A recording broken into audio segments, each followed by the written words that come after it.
بسم اللہ الرحمن الرحیم۔ اذان کی ابتدا اور حضرت بلال کا مؤذن مقرر ہونا۔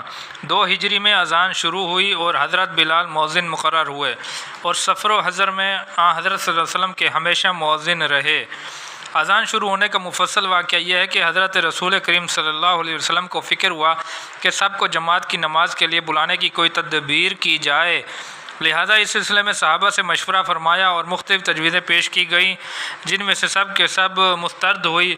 صرف جب حضرت عبداللہ بن زید سوئے تو ان کو خواب میں تکبیریں دیتے ہوئے اذان پڑھتے ہوئے کوئی نظر آئے، تو انہوں نے حضور صلی اللہ علیہ وسلم کو بتایا، جس وجہ سے وہی اذان شروع ہوئی۔ حضرت عمر فاروق نے بھی یہ خواب میں دیکھا تو حضور صلی اللہ علیہ وسلم نے کہا کہ اب یہ تصدیق ہو چکی ہے۔ تو حضرت عبداللہ بن زید فرماتے ہیں کہ میں بلال کے ساتھ کھڑا ہو گیا اور ان کو اذان کے کلمات بتاتا رہا جو خواب میں سنے تھے، اور وہ زور زور سے بآواز بلند ان کو پڑھتے رہے۔ اعلان عام کی خدمت۔ حضرت بلال اذان دے کر نماز کے لیے بلانے کے داعی تھے، اور دوسرے موقعوں میں بھی حضرت جب ضرورت پڑتی تو حضرت صلی اللہ علیہ وسلم کے حکم سے دیگر امور کا اعلان بھی فرماتے تھے۔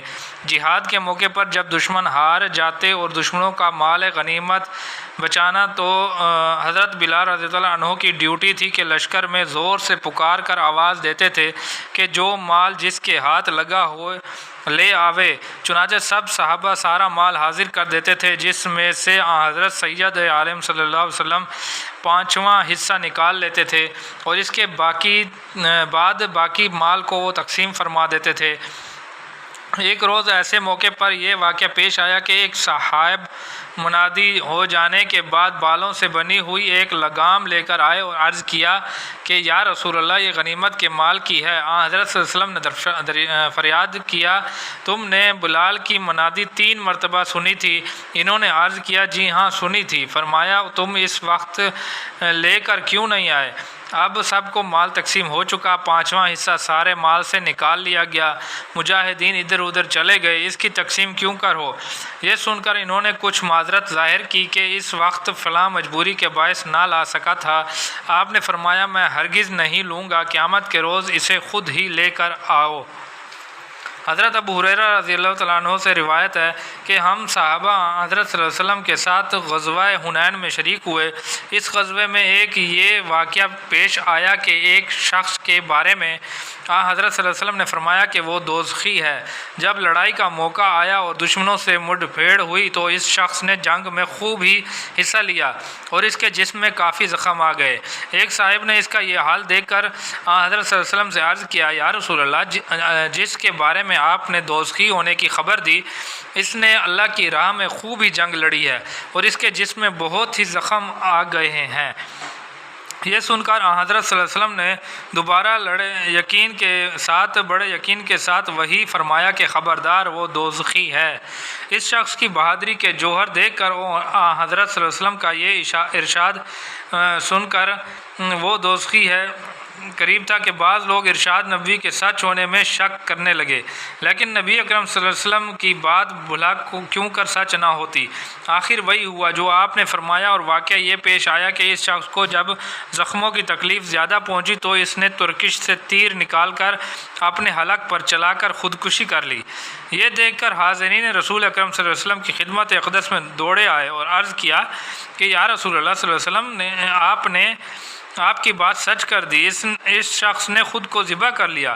یہ سنتے ہی حضرت صلی اللہ علیہ وسلم نے فرمایا، اللہ اکبر، اشہد انی عبداللہ و رسولہ، اللہ سب سے بڑا ہے، میں گواہی دیتا ہوں کہ میں اللہ کا بندہ اور اس کا رسول ہوں۔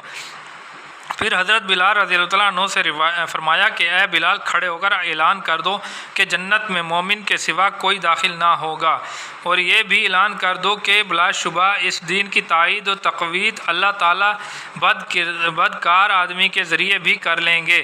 حضرت عبداللہ بن عباس روایت فرماتے ہیں کہ ایک صاحب دیہات کے رہنے والے رسول کریم صلی اللہ علیہ وسلم کی خدمت میں آئے اور عرض کیا، یا رسول اللہ، میں نے رمضان کا چاند دیکھا ہے۔ حضرت صلی اللہ علیہ وسلم نے فرمایا، لا الہ الا اللہ کی گواہی دیتے ہو؟ عرض کیا جی ہاں۔ دوبارہ آپ نے سوال فرمایا کیا یہ بھی گواہی دیتے ہو کہ محمد صلی اللہ علیہ وسلم اللہ کے رسول ہیں؟ انہوں نے عرض کیا جی ہاں۔ اس کے بعد حضرت صلی اللہ علیہ وسلم نے فرمایا کہ اے بلال منادی کر دو لوگ صبح کو روزہ رکھیں۔ ایک سفر کا عجیب واقعہ۔ ایک مرتبہ ایسا واقعہ پیش آیا کہ حضرت رسول اکرم صلی اللہ علیہ وسلم نے رات کو سفر کرتے کرتے صبح صادق ہونے سے پہلے مکہ معظمہ کے قریب جنگل میں پورے قافلہ کے ساتھ قیام فرمایا اور حضرت بلال رضی اللہ تعالیٰ عنہ کو نماز فجر کے واسطے جگانے کے لیے مقرر فرمایا۔ خدا کا کرنا ایسا ہوا کہ حضرت بلال رضی اللہ تعالیٰ عنہ کے جگانے کے بھروسے سب سو گئے اور حضرت بلال رضی اللہ تعالیٰ عنہ کو ایسا نیند کا غلبہ ہوا کہ بلا اختیار بیٹھے بیٹھے ان کی بھی آنکھ لگ گئی۔ جب سورج نکل آیا تو سب جاگ اٹھے اور نماز فجر قضا ہو جانے کی وجہ سے گھبرائے۔ حضرت صلی اللہ علیہ وسلم نے فرمایا کہ اپنی سواریوں پر سوار ہو کر یہاں سے چل پڑو اور اس جنگل کو چھوڑ دو کیونکہ یہاں شیطان ہے جس کی شرارت سے ہماری نماز قضا ہوئی۔ چنانچہ سب سوار ہو کر چل دیے اور جب اس جنگل سے نکل کر آگے بڑھ گئے تو سید عالم صلی اللہ علیہ وسلم نے حکم فرمایا کہ سواریوں سے اتر کر وضو کرو اور حضرت بلال رضی اللہ عنہ کو اذان دینے یا اقامت کہنے کا حکم فرمایا اور نماز فجر حضرت صلی اللہ علیہ وسلم نے قضا پڑھائی۔ چونکہ حاضرین نماز قضا ہو جانے کی وجہ سے بہت پریشان ہو رہے تھے اس لیے حضور اکرم صلی اللہ علیہ وسلم نے نماز سے فارغ ہو کر فرمایا کہ اے لوگوں، بے شک اللہ نے ہماری روحیں اپنے قبضہ میں کر لی تھیں، اگر وہ چاہتا ان کو ہماری طرف اس وقت کے علاوہ اس سے پہلے یا بعد واپس فرماتا۔ بس جب تم میں سے کوئی شخص اس طرح سوتا رہ جائے کہ نماز کا وقت نکل جائے یا نماز کی طرف سے بھول ہو جائے اور پھر نماز جاتے رہنے کی وجہ سے ادا کرنے کی طرف گھبراہٹ والی توجہ ہو جائے جس کی مومن سے امید ہے تو اس کو اسی طرح پڑھ لے دے جیسا کہ اس کو اس کے وقت پر پڑھتا تھا۔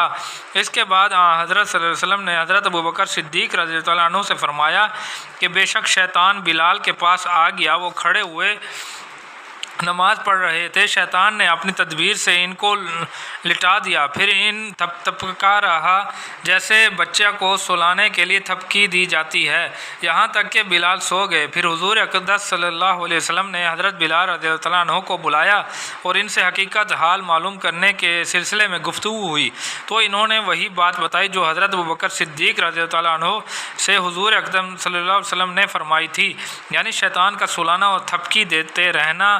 چونکہ حضرت بلال رضی اللہ عنہ کی بات سننے سے پہلے حضور اقدس صلی اللہ علیہ وسلم نے حقیقت حال بطور معجزہ ظاہر فرما دی تھی، اس لیے حضرت صدیق اکبر رضی اللہ تعالیٰ عنہ بے ساختہ بول اٹھے، اشہد انک رسول اللہ۔ یہ پوری روایت مشکات شریف میں بحوالہ موطا مالک نقل کی ہے۔ ابو داؤد شریف میں اس واقعے کو مزید تفصیل کے ساتھ نقل کیا ہے اور اس میں بعض باتیں موطا کے روایت سے زیادہ ہیں۔ اس میں یہ بھی نقل کیا ہے کہ سب سے پہلے حضرت صلی اللہ علیہ وسلم بیدار ہوئے تھے اور آپ نے حضرت بلال رضی اللہ عنہ سے سوال فرمایا یہ کیا ماجرا ہے؟ انہوں نے جواب میں عرض کیا، اے اللہ کے رسول، میرے ماں باپ آپ پر قربان ہو، میری جان کو اسی ذات پاک نے اپنے قبضے میں کر لیا جس نے آپ کی جان کو قبضہ میں کیا، میرا نہ جاگنا اپنے اختیار سے نہ تھا۔ ایک روایت میں ہے کہ حضرات صحابہ گھبرا کر آپس میں ایک دوسرے سے کہا کہ نماز کے بارے میں ہم سے قصور ہو گیا۔ ان کی بات سن کر حضرت صلی اللہ علیہ وسلم نے فرمایا، یقین جانو سوئے رہ جانے میں قصور نہیں ہے، قصور جاگنے ہی میں ہے۔ پس جب تم میں سے کوئی نماز کا ادا کرنا بھول جائے یا سوتے میں نماز رہ جائے تو جس وقت یاد آئے اس نماز کو پڑھ لے۔ اس قصے سے بہت سے مسائل و فوائد معلوم ہوتے ہیں۔